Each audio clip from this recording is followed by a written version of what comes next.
I see you. I see you. I see you. I see you. I see you, life. I see you, spirit. I see you. I see what you're doing. I see you. But do you see me? Do you see what God sees? And when we don't see what God sees, and I see you, I see you,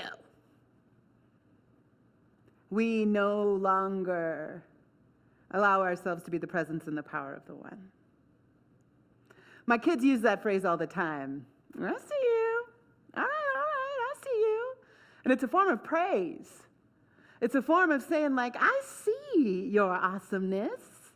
I see what you got going on over there. But it's also the thing as a mother I do, like, I see what you're up to over there. I see what you're doing. I got my eyes on you. And it very much depends on the lens we are looking through that determines what it is we see, yeah? And we speak a lot in our teaching and in spiritual circles about seeing with God's eyes. But we can't see with God's eyes if we aren't connected to our God self.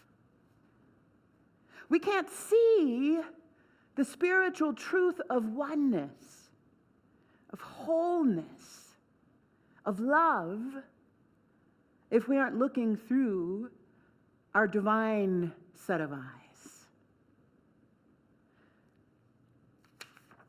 I want to share with you a quote from Howard Thurman's Mysticism and the Experience of Love.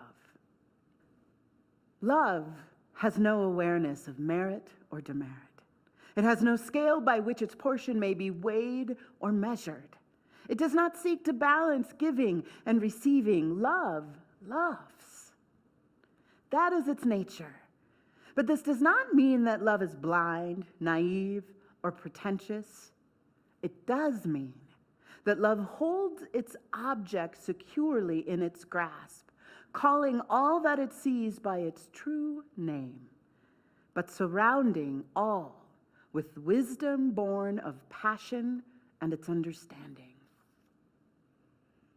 Love loves. But love is not blind, naive, or pretentious, Howard Thurman tells us. And when we are able to commit to that practice of the inner life, to that practice of being connected in an embodied space of our divine nature and that divine intelligence, that is our intelligence. That gaze of God is our gaze when we are connected and rooted in the ground of love, of spirit.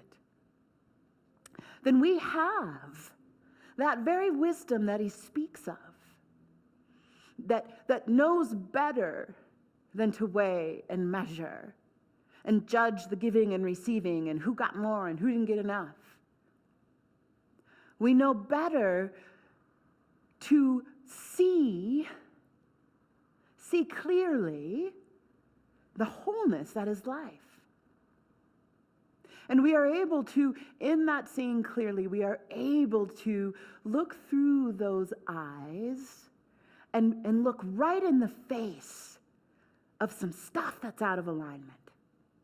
Look right dead in the face of some circumstances or conditions that are absolutely not love, and see with the passion of love, with the clarity and wisdom of the divine intelligence itself, what needs to be understood.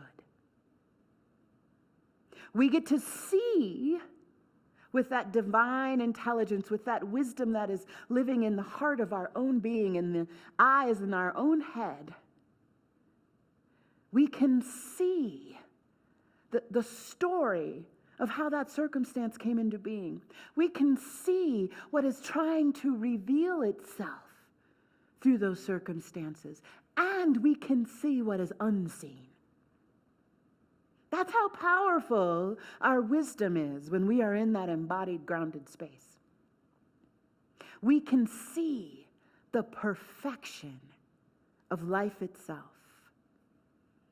I said recently in one of our talks about the Hebrew Bible's definition of perfection, and that the Aramaic language, the word got translated into this, modern idea of perfection where everything is beautiful and lovely and shiny and there's no difficulties, right? But the translation really means nothing is missing, right? Perfection means whole and complete. One of our favorite sayings in Science of Mind is, I am perfect, whole, and complete. You are perfect, whole, and complete. The situation is perfect, whole, and complete. Life is always unfolding in perfection. Now, I bet you have been challenged of late, like I have been challenged of late, in seeing this perfection. Like, how can we call what is happening in life right now, what is happening around the globe right now, perfect? Well, we can't if we aren't looking through our God eyes. We can't see the perfection, the wholeness, the completeness that is happening in every moment if we are not grounded in the truth of who we are. And when we are, we can understand. We can bring our wisdom to understand that there is so much going on, seen and unseen, that makes up the totality of life itself.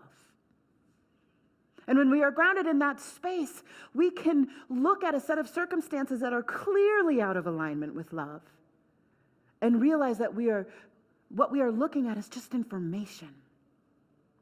We don't have to judge it. We don't have to weigh and measure it because love loves. Love knows its completeness.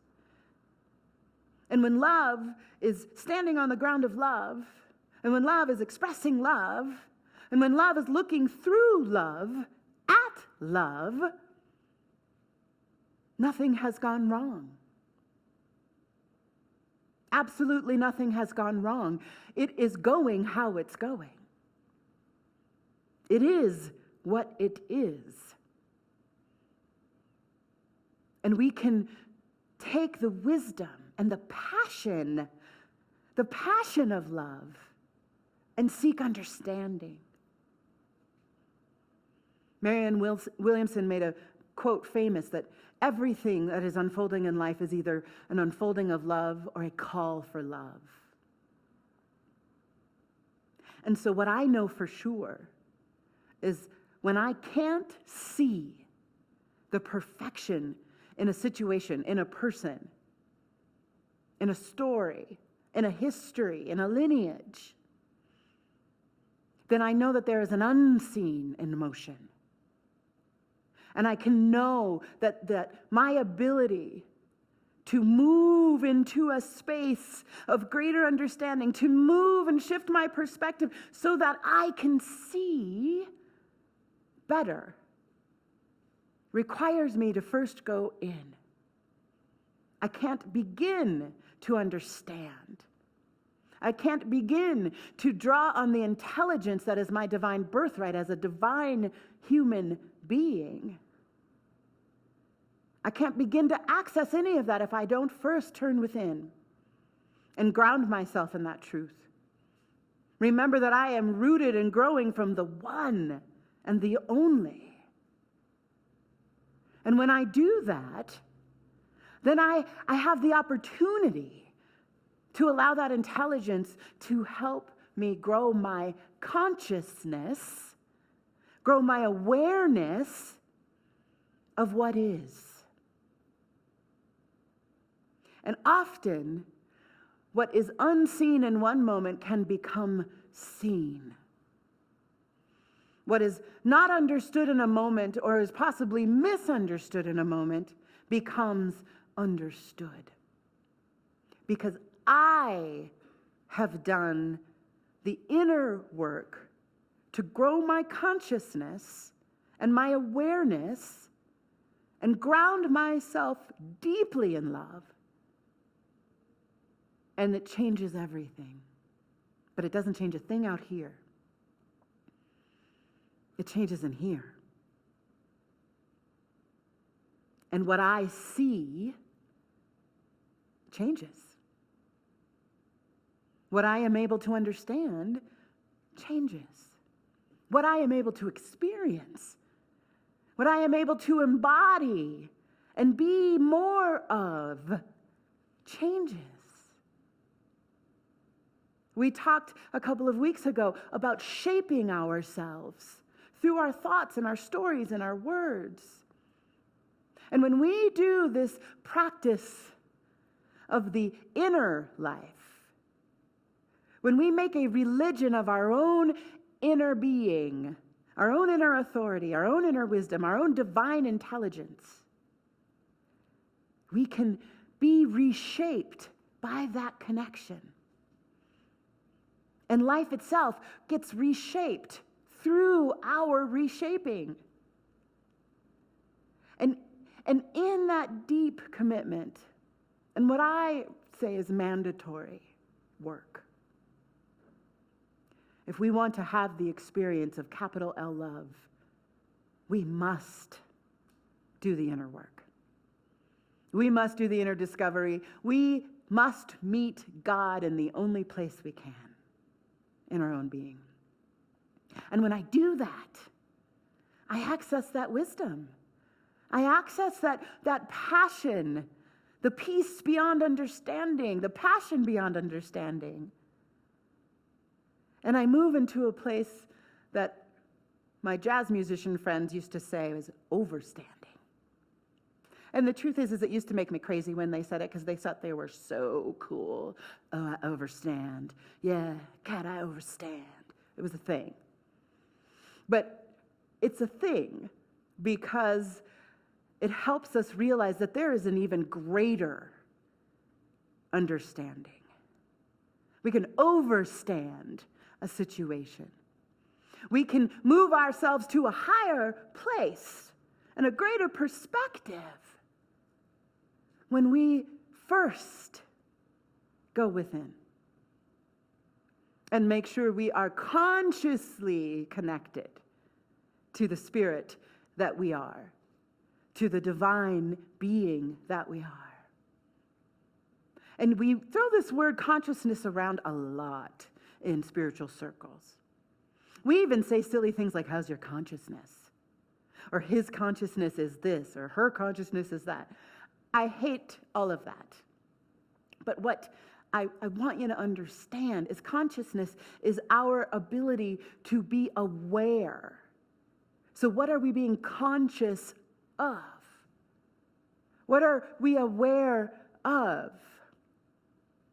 And when we turn our awareness to ourselves, to our inner state of being, and we learn how to really be in relationship with what's happening in there, we are learning how to be in relationship with God.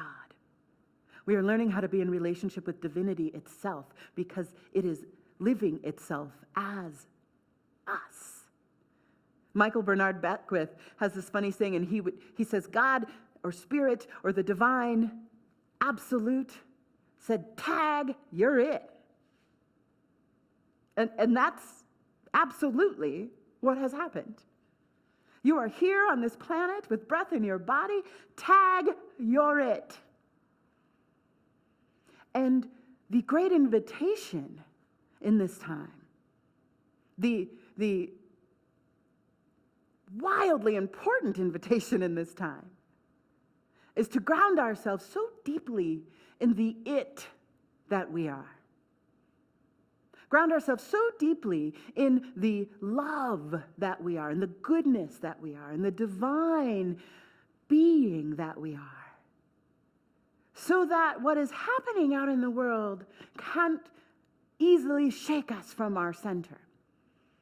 For what is happening out in the world can't turn us into someone we don't want to be. And the only way I know right now that we can walk in the world with less suffering is to make a religion of our inner life, is to get to know the being that you are deeply and widely and grow our consciousness in the process. Grow our awareness of what is so. Because it makes no difference what I say. It makes no difference what the sacred texts say.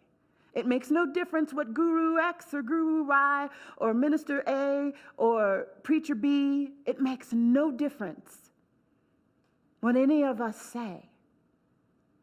The only thing that gives you the experience of the truth of who you are is experiencing it. And when you do that, you access that wisdom that Howard Thurman speaks of. You access that passion and understanding that allows you to see the perfection that is unfolding in every moment. You can look through the material reality into the unseen. And it is absolutely a worthwhile endeavor.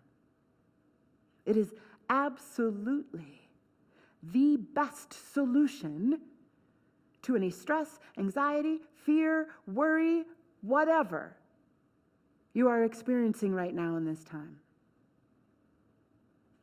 I want to go back to part of that quote from Howard.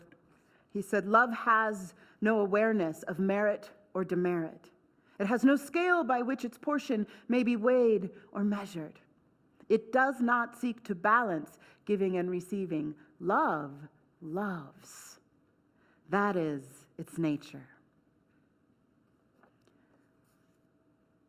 Love loves, which means there's nothing to do. There's nothing to fix. There's nothing to divvy up. There's nothing to mark hash marks on a whiteboard somewhere saying who's good, who's bad, who deserves what, they deserve that. Love loves. And there is always a perfect balance in spirit.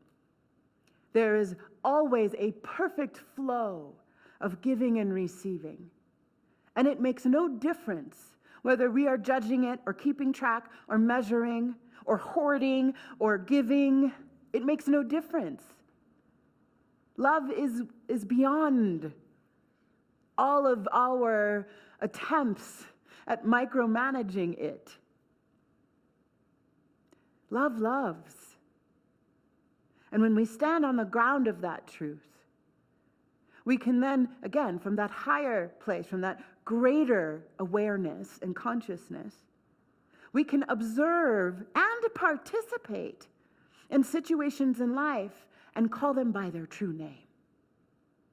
We can see them exactly as they are. The pieces that are out of alignment, the beauty, the places where it's harmony, the places where it's inharmony, the places where it's dissident. We can see all of that in its totality and see that it is complete. And allow that scene to give us some understanding and some wisdom so that we may be not only in right action, but we now become the very activity of love itself that is always moving for the purpose of love. In Howard Thurman's book, The Mysticism and Experience of Love, he talks about how spirit is always on purpose. God is always working on purpose. And that when we do the work and practice the religion of the inner life, we become aware through that growing consciousness, through that growing awareness, we become aware of those purposes. And I believe the awareness of those purposes, beauty, peace, joy, harmony, as our awareness of the purpose of spirit, of life itself, grows,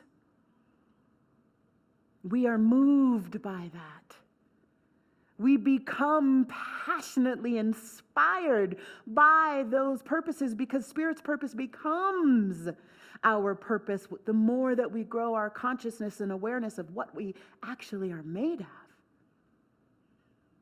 And that wholeness and oneness truly are one thing, which means God and Spirit can't have a different purpose than I have. Love does not have a different purpose than you have. I don't have a different purpose than you have. Beauty and harmony and peace and joy, those are always the purpose. And they are always available and present. And when we are grounded in the truth of who we are, and we are centered and rooted in the ground of spirit, of love, of wholeness, of oneness, we can see it. We can feel it. We become it more fully and more wholly as we become aware of it. And as that awareness grows, as that consciousness grows, so does our ability to be the embodiment of it. Right? Because I think sometimes we get stuck thinking that we're just in this work of contemplation and praying and meditating so that we can grow our awareness and we can be all enlightened and stuff. But to be enlightened and stuff, to be aware and stuff, means that we have no choice but to be the activity of love. Spirit loves activity. Look at life. Look at the motion of life itself, the rivers flowing and the ocean tides, and the moon is always in the process of waxing and waning. Life moves. It is in action at all times. And wouldn't you like to be in rhythm with that? Wouldn't you like to actually feel your part in all of that rhythm and motion and moving and wholeness that is never missing, that is always complete, that is always moving in perfection? In order to be in rhythm with the activity of love, it has to begin within. I like to say it's living inside out, not outside in, inside out. And when we make that choice, we become one of our favorite phrases around here, love in action. And it is all part of this beautiful whole. The consciousness, the awareness, the absolute intelligence and knowing, and the activity of love.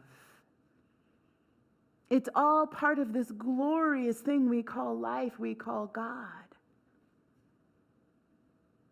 And when we choose to practice the religion of our inner life, we then consciously begin to move in the rhythm of life itself. We begin to grow our awareness and our capacity for the embodiment of that. And I can hear you in my head right now. You're saying, how do I do that? How do I practice this inner religion thing? I have some ideas, and I'm going to share them with you.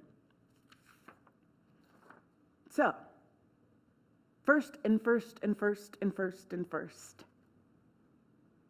daily connection with that inner wisdom, with that inner love, with the root of our being that is always grounded deeply into the ground of love, of God, of spirit.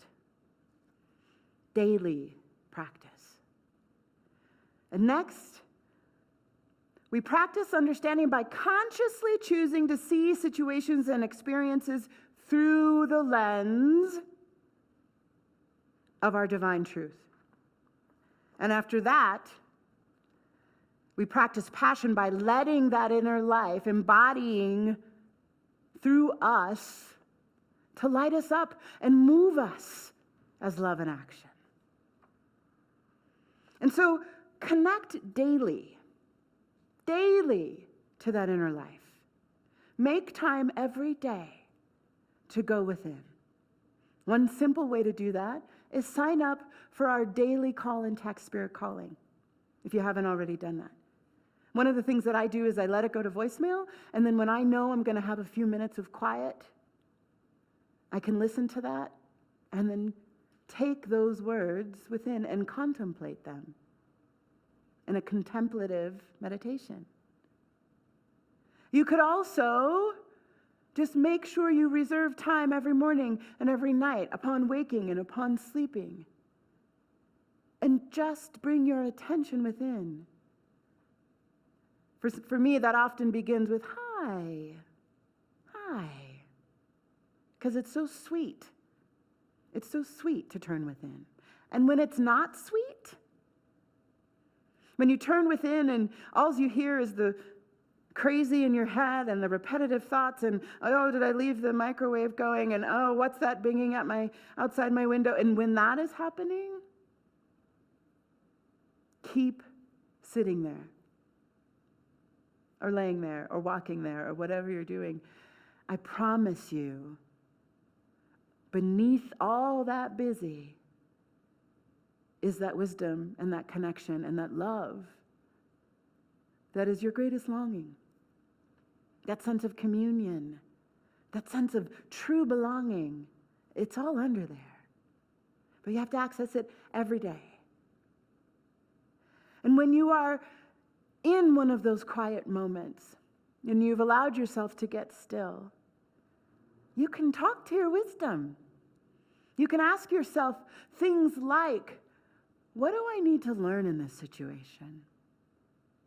Or ask yourself, how can I be a greater embodiment of love today? But here's the kicker. You've got to sit still long enough to hear the answer. And you don't get to pout if it doesn't come in 60 or 80 or 90 or 1,500 seconds. Sit still long enough to develop a relationship with your divinity. I mean, think about relationships for a moment. Think about, do you just suddenly know somebody because you met for 5 minutes? Be kind and patient with yourself.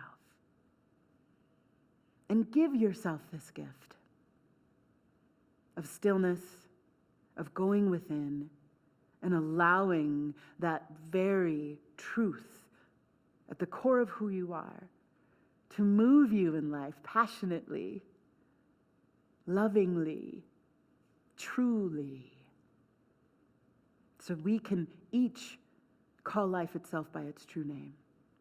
Love, Spirit, God, Allah, Goddess, the absolute, divine intelligence. And we can call each other by our true name. So if you are ready to call yourself and life and each other by its true name, let's anchor this in prayer. There are no words to name Spirit. So I go with love, the greatest force in the universe, and it is truly all there is.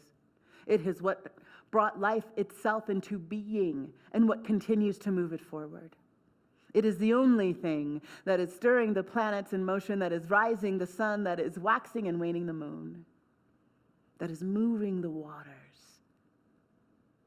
And that very love, that very intelligence is moving right now as me, as you, as this life we share together, as this community we find ourselves in together, that is love in action. And it is always good. It is always on purpose.